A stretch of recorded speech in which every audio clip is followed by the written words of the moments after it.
भैया भैया थोड़ा आगे तक छोड़ दो। थैंक्स भैया। हाँ, एक हाथ आगो मेरे। जवान हट्टो कट्टो, खूब ठीक ठाक पैसा मिल जाएंगे आगे। तू संग की संग काटियो या बाद में काटियो, मोया से कोई मतलब नहीं है, मेरा पूरा हिस्सा चाहिए मोको।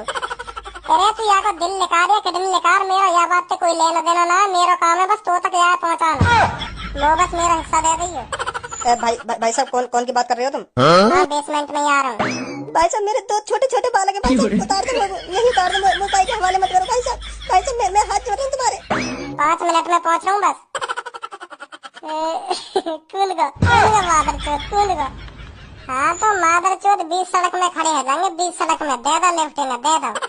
अब आज के बाद कभी लिफ्ट न मांगे हो भाई। सोच रहे हो सास को कहाँ कहाँ फंस गए।